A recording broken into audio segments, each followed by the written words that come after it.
Hoy arrancaremos el programa hablando con Juan Chicharro, que es el presidente de la Fundación Francisco Franco. Con él analizamos en qué punto se encuentra el proceso de exhumación del dictador del Valle de los Caídos y cómo han sido las recientes negociaciones del gobierno con la familia cuando se está agotando ya el plazo que el Ejecutivo les ha dado para que digan dónde pretenden llevar el cuerpo.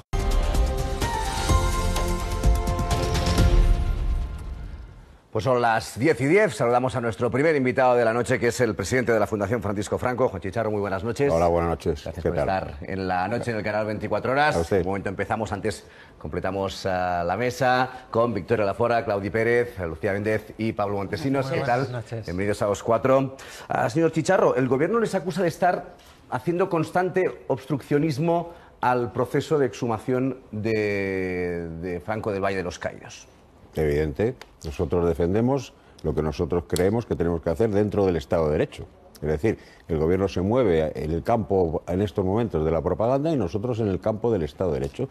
Y utilizamos todas las herramientas que este nos da para poder evitar que se produzca lo que nosotros no queremos que se produzca, que es la exhumación del generalísimo Franco. Sorprende, por ejemplo, que haya 17 denuncias distintas en la Comunidad de Madrid. Ustedes aceptan que son de personas cercanas a la Fundación, porque el informe es exactamente el mismo, el que se utiliza como base para ir en contra del informe y del permiso que se dio en el Ayuntamiento para poder hacer la obra. Sí, efectivamente, son creo que 20 particulares, en este caso concreto, dice usted que son afines a la Fundación. No, le pregunto. No, bueno, sí, evidentemente lo son, porque efectivamente se sienten dolidos por la situación y lo que han hecho es recurrir, utilizando sus medios, no los nuestros, ni nuestro gabinete jurídico, ni nada de eso, por su cuenta. Lo que han recurrido es la disposición del Ayuntamiento del Escorial, calificando como obra menor lo que le dijo el patrimonio de lo que suponía la exhumación, en concreto las obras de exhumación, ¿no? Que es absolutamente patético, es decir, el informe del patrimonio, es decir, creo que cuesta 3.000 euros, que es lo que decía. Bueno, pues estos particulares, efectivamente, cada uno en juzgados distintos, pues son los que han recurrido, ¿no? Pero eso... Ahora hay dos decisiones judiciales, una como a favor y otra en contra. La de en contra ha paralizado de momento esa obra y el resto se acumulan todas en el Tribunal Superior de Justicia. Probablemente se acumulen todas, pero mire, aquí pueden suceder varias cosas en este caso hecho concreto, ¿no? La primera de ellas es que el propio juez que ha suspendido o ha paralizado se pueda negar, es decir, a entregar su causa al juzgado, que sería el número 13, porque creo que es el primero que recibió y por tanto el más antiguo, ¿no? En cuyo caso esto se plantearía en el Tribunal Superior de Justicia de Madrid, con lo cual retrasaría bastante la situación. Y por otro lado, al haber dos causas, una que suspende y otra contraria, pues la más prudente y se suele adoptar es la que suspende. Es decir, bueno, esa es la situación más o menos al respecto de este hecho concreto, ¿no? Exactamente, ustedes acusan incluso de que no es un proceso garantista, pero igual la situación que usted nos está contando demostraría lo contrario. Es decir, que nos encontramos en una situación en la que se están dando todos los pasos, donde hay todas las garantías, etcétera, etcétera. Nosotros acusamos al gobierno, aunque la ministra Delgado haya dicho que ha sido muy garantista, de todo lo contrario. Es decir, nosotros, por ejemplo, en el caso concreto de la Fundación Francisco Franco, pues hemos presentado 8 alegaciones. Hemos recusado a Cristina Latorre, la subsecretaria de Justicia, en 4 ocasiones. Hemos pedido 8 pruebas. No nos ha hecho caso a ninguna, a nada. Nosotros nos sentimos indefensos realmente a lo largo de todo este procedimiento. Pero bien, ahora veremos. Pero que sobre todo las máximas garantías hay que darlas a la familia. Y la familia, efectivamente, que tiene todo el derecho del mundo, porque la persona que está ahí es su abuelo, ¿eh? No, digo porque cuando supongo que se refieren sobre todo a garantistas, se referirán sobre todo a todos. Porque la comunidad benedictina también, cuidado, porque ahí hay 19 benedictinos. Y luego además hay 165 personas más enterradas allí que no fallecieron en la guerra civil, cosa que el gobierno ignoraba por completo. Igual que ignoraba por completo que la familia Franco tenía una cripta en propiedad en la Almudena. Es decir, ahí ha sido, en mi opinión, de un grado de incompetencia muy grande, y así ha pasado lo que ha pasado. Porque en junio dijo que iba a sacar a Franco, os cogerá trabajando, dijo, pues estamos en marzo.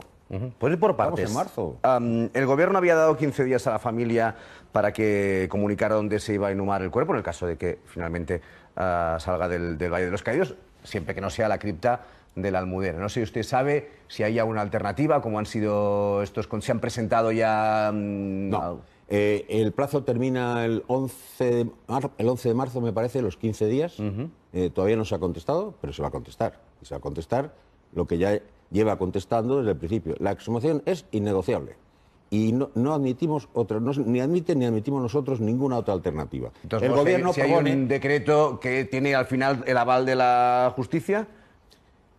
Vamos a ver, estaríamos... Yo le pregunto. Sí, estaríamos en otro escenario. Es decir, primero, a ver qué dice el Supremo, cuando lo diga. Según lo que diga el Supremo en su día, bueno, ese es un escenario distinto. Porque ahora lo primero que va a contestar la familia es que no habrá respuesta a lo que se les pide, sino que simplemente no... Es innegociable. No hay debate. Y desde luego se le contestará, pues en lo mismo que preguntaba al Gobierno en el Real Decreto Ley del 24 de agosto pasado, que le decía, ¿dónde quiere inhumar a su abuelo? Y la familia le dijo, en la Almudena. Claro, el Gobierno, como no tenía ni idea, él no sabía nada, ni siquiera se habían enterado, pues se quedó absolutamente sorprendido.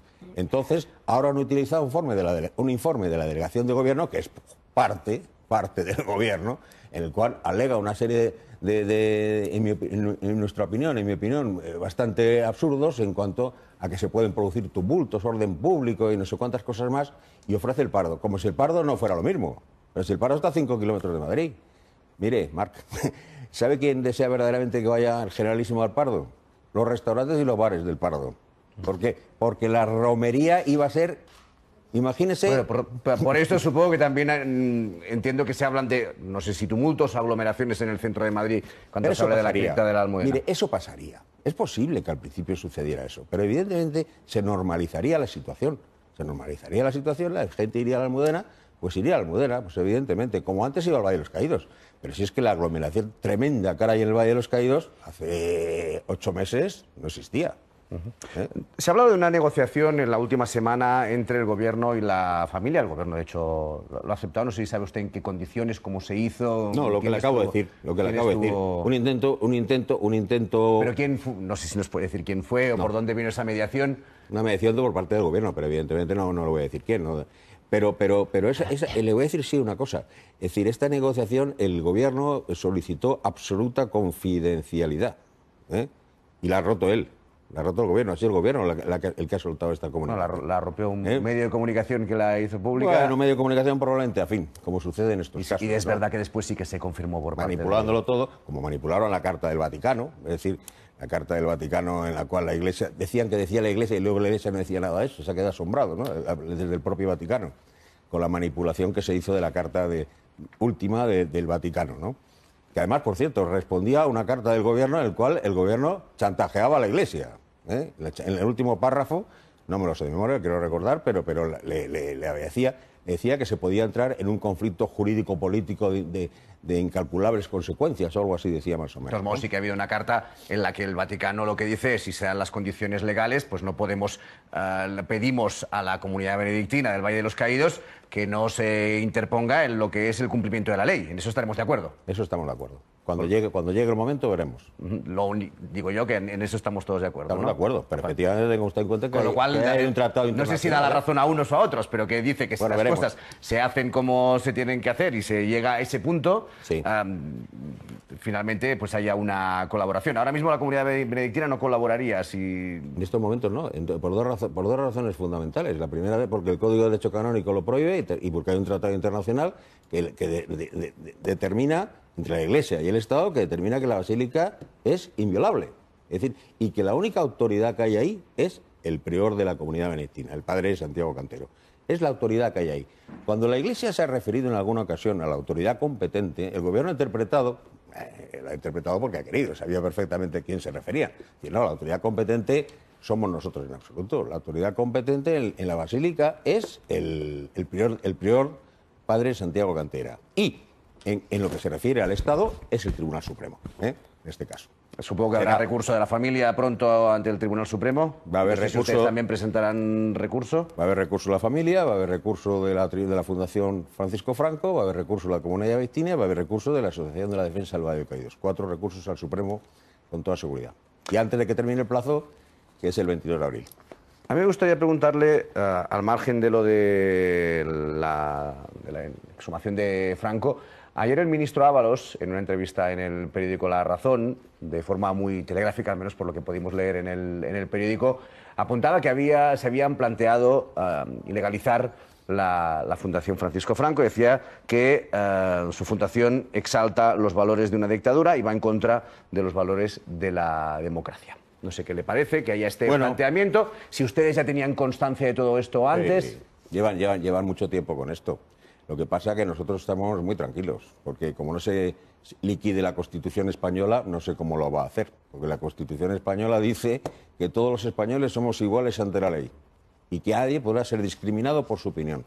La Constitución española dice en el artículo 16 que se garantiza la libertad ideológica y el artículo 20 dice que se garantiza la libertad de pensamiento, de expresión y de cátedra. De manera que mientras no cambie la Constitución española estamos muy tranquilos. Además nos hace mucha gracia esto porque, mire usted, yo tengo todo el derecho constitucional del mundo a pensar como yo quiera, mientras no organice tumultos, manifestaciones ni líos contrarios, ¿no? Y sin embargo van a por la Fundación Francisco Franco. Digo, oiga, ¿por qué no se van a por todas las fundaciones de carácter marxista que hay? Un montón, y que además reciben sustanciosas subvenciones públicas, como la Fundación Largo Caballero, la Fundación Federico Engels, Fundación Sabino Arana, por cierto, racista y supremacista, etcétera, etcétera, etcétera. Esas son intocables, ¿verdad? Entonces, o todos o ninguno. Es decir, si quieren ir a por la Fundación, pues habrá que ir a por todas, pero nos defenderemos. ¿Cómo se definen? ¿Cómo se define la Fundación Francisco Franco? Nosotros sí, lo voy a explicar, sí. Mire, nosotros somos una fundación con vocación histórica.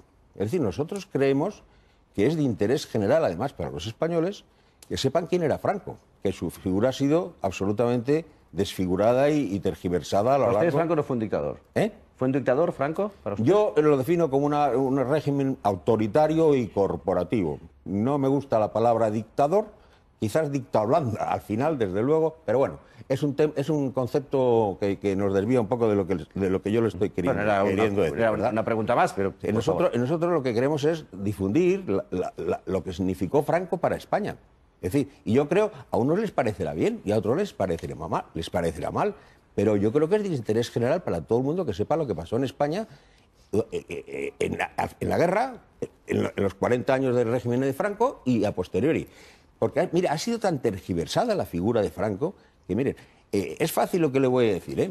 Uno va a las hemerotecas y se encuentra una encuesta, por ejemplo, del CIS del año 85, cuando gobernaba Felipe González, con mayoría súper absoluta, en el cual se le preguntó a los españoles que todavía tenían muy cercano el régimen, qué les había parecido el régimen de Franco.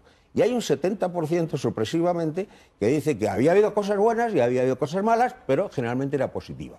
Eso en el año 85.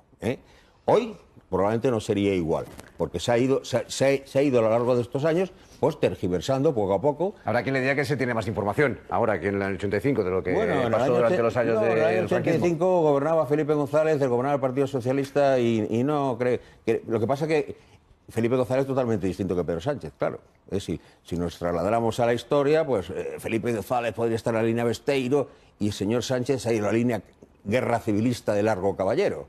Hay una frase de Felipe González que a mí se me quedó grabada ya entonces, pero fíjese usted, con el paso del tiempo le he recordado que dijo Felipe González que ningún gobierno ecuánime podía renunciar nunca a la historia de su pueblo, y menos desde posiciones de mezquinas y de rencor. Y dijo además que él estaba totalmente en contra de lo que había significado el franquismo, pero como españoles, él comprendía que pensaran así. Y que a partir de ese momento cruz y raya. Y se acabó y todos a mirar para adelante. El señor Sánchez, el señor Zapatero primero, han roto con esto, han roto con el propio Partido Socialista, con su propia historia última, reciente, el Partido Socialista de la Transición, y nos ha dividido a los españoles otra vez. Es tan absurdo todo esto. Para ustedes no hay nada pendiente de cerrar de lo que pasó en el franquismo. Por ejemplo, las personas desaparecidas en las cunetas, etcétera, etcétera. Estos asuntos no son temas que haya que cerrar para la denominada reconciliación o concordia, porque sobre eso hay varios asuntos. Ojalá se cerraran. Ojalá se cerrara todo eso, lo digo de corazón. Pero me habla de cunetas. Oiga, le aseguro que las cunetas hay más enterrados, asesinados por el Frente Popular que por el bando nacional. Bastantes más. Eso no lo dicen. Es decir, han ido muchas veces a buscar cunetas y las han tenido que cerrar rápidamente porque aparecían allí muertos con crucifijos que con muchas cosas más. Y si hablamos de cunetas también, pues ¿por qué no hablan también de todos los anarquistas que mataron a los comunistas? ¿Quién mató a Andreu Nin? ¿Quién mató a Durruti? ¿Y los 10.000 muertos anarquistas que asesinaron los comunistas en Cataluña, en Barcelona? ¿Eso qué pasa? ¿Eso no están en cunetas? Bueno, por favor, hablar de cunetas a mí me parece ridículo, de verdad. Además, ya no le quiero ni contar cuando empiezan a decir ese San Benito que se han aprendido muchos tertulianos, muchos periodistas, cuando dicen que España es el segundo país del mundo después de Camboya con más desaparecidos. Mire, eso es un insulto a la inteligencia de tal calibre que no se sostiene, porque en España se sabe científicamente cuánta gente murió en la guerra. Desgraciadamente, fueron unos 120.000 en combate y unos 120.000 represaliados, por un lado y por otro. Estamos hablando que no están todos desaparecidos, en el peor de los casos, de unas 100.000, 120.000 personas. Mire, si empezamos con números, Polonia fueron 6 millones, en Hungría 2 millones, en Rumanía 2 millones, en Rusia 20 millones, en China ni se sabe, Camboya ni se sabe. Vamos, es que es tan ridículo lo que se dice al respecto. Mire, yo creo que el tema de las cunetas dejémoslo tranquilo, dejemos a los muertos en paz ya de una vez. Bueno, si te parece, le preguntan mis compañeros. Victoria. Yo querría saber qué subvención reciben del Estado. Ninguna. Nosotros recibimos una subvención, que es cierto, entre el año 2000 y el año 2003, era el presidente Aznar, para digitalizar el archivo histórico que tiene la Fundación.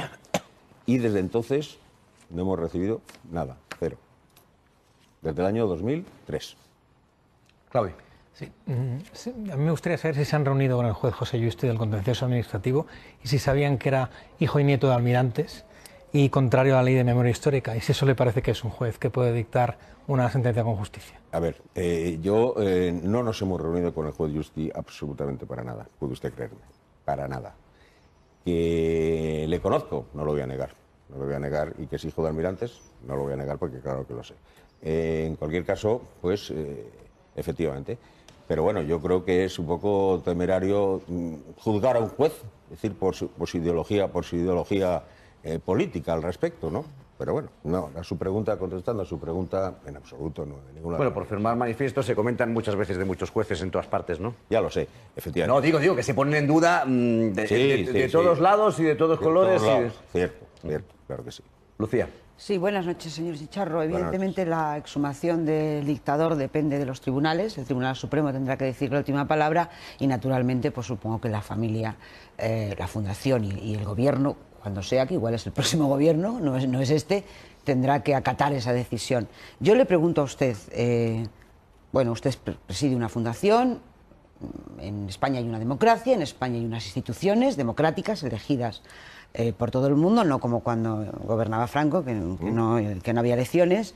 El Congreso de los Diputados, en mayo del año 2017, aprobó exhumar los restos del dictador Franco y lo aprobó con el voto de todos los partidos y la abstención del Partido Popular. Quiere decir que había un consenso muy mayoritario en la institución parlamentaria. Posteriormente el Gobierno ha recogido ese guante y hecho. Yo le pregunto a usted, ¿por qué ustedes no respetan la decisión de las instituciones del Parlamento y del Gobierno? ¿Por qué están echando ustedes un pulso a las instituciones democráticas de este país que mayoritariamente y con el voto de todos los partidos han decidido que es necesario exhumar a Franco del Valle de los Caídos, porque no es posible que esté allí, que eso sea un lugar de memoria si él está allí enterrado? ¿A qué viene esta...? Bien. ¿Por qué? O sea, ¿qué más les da a ustedes? Vamos, en definitiva. Le contestaré, mire, efectivamente tiene usted razón, es decir, el Parlamento aprobó la suma, pero el Estado de Derecho hay un poder ejecutivo, hay un poder legislativo y hay un poder judicial. Es decir, no es... ¿Los dos primeros están? Sí. Pero hay un tercero que es el poder judicial. Ya, pero ¿ustedes qué más les da? ¿Dónde está? Bueno, le voy a decir una cosa, mire, se lo voy a decir sinceramente, ¿verdad? Hay un informe del Comité de Expertos Juristas del año 2011. Sí, lo conozco, conoce usted, perfectamente. ¿verdad? Bueno, pues si el Gobierno hubiera hecho caso a ese informe, quizás las cosas hubieran sido distintas. Ese informe dice que hay que sumar. Bueno, pero dice que... Y situar los restos de José Antonio... Con consenso, con el permiso de la Iglesia y hablando. Eso lo dicen. Además, los tres últimos que eran Herrero y Miñón, García Trevijano, hicieron un voto particular, tres de los expertos, sí. Miren, pero es que nos han ha sido de repente, ¡bumba! O sea, ustedes sumaremos al dictador me está diciendo y que si el todos gobierno, contra la pared. ¿Me está diciendo que si el gobierno hubiera tratado con ustedes hubieran estado de Nunca acuerdo se sabe en negociar? eso nunca lo Nunca sabremos. se sabe. Nunca lo sabremos, porque Ya. no nos han dado ni la más mínima oportunidad. Ya. Ni a nosotros, ni a la familia, ni a nadie.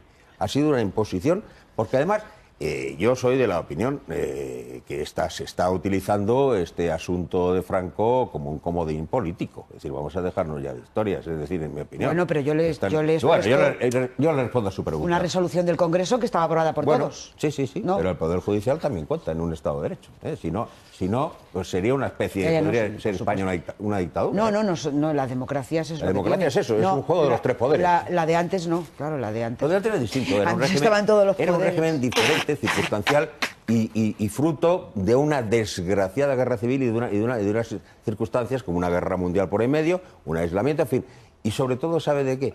De una miseria e ignorancia grande que había en España. Que gracias a ese régimen, España estamos donde estamos. Y gracias a la gran clase media que creó ese régimen, se pudo hacer la transición, porque la transición, quiero recordar, que se hizo, ¿se acuerdan de aquella frase? De la ley a la ley, pasando por la ley, ¿verdad? La legitimidad del sistema actual viene del régimen anterior, reconoce el régimen anterior. Aquí no hubo ruptura. Perdón, sí. No, digo, con Pablo Montesinos. Sí, vamos a ver, yo puedo estar de acuerdo con usted en que el Ejecutivo no ha hecho las cosas bien. A las pruebas nos podemos remitir, ahí está la hemeroteca, nos anunciaron que esto se iba a solucionar en un breve espacio de tiempo y eso no ha ocurrido. Termina la legislatura y previsiblemente el dictador va a seguir en el Valle de los Caídos. Pero yo quiero ampliar un poco el debate. Usted dirige una fundación, la Fundación Francisco Franco, y usted ha hecho mención en varias ocasiones al Estado de Derecho, a la separación de poderes. Y dirige una fundación que se llama Francisco Franco, que nos lleva a una etapa en la que no había Estado de Derecho y no había separación de poderes, no había libertades, no había libertad de prensa, no, quiero decir, nosotros no podríamos estar discutiendo entonces como estamos discutiendo ahora. Usted tendrá una opinión, yo tengo una opinión distinta, eso antes no se podría producir, no había libertad política, ¿no? Entonces, yendo al presente, porque usted ha dicho en un momento, había que mirar para adelante, ¿no? Ha usado esa expresión. Nos vamos al modelo actual. Usted, dirigiendo una fundación como Francisco Franco, ¿cuál es el modelo que defiende para España? ¿Está contento o abogan ustedes por la democracia, por esta democracia que tenemos, seguramente imperfecta o no? ¿O ustedes abogan por volver a un régimen como el de Francisco Franco, que por eso llevan su nombre? Aclárenoslo, por favor. Bueno, yo lo he aclarado muchas veces. Yo me siento absolutamente identificado con el sistema político vigente hoy en España y con la monarquía y con la Constitución española por completo. Eso no quita que yo y de ninguna de las maneras pretendemos volver a un régimen como el que había en la época de Franco, de ninguna de las maneras. Sabemos que es absolutamente impensable hoy, ¿no? Es otra cosa porque Franco murió, y eso en absoluto. Pero eso no quita que nosotros defendamos, no solamente por un lado lo que he dicho antes de la figura de Franco, sino lo que Franco representó en muchos aspectos para España. Por ejemplo, uno de ellos, pues la unidad de España. Sí, pero han denunciado también todo lo que hizo mal.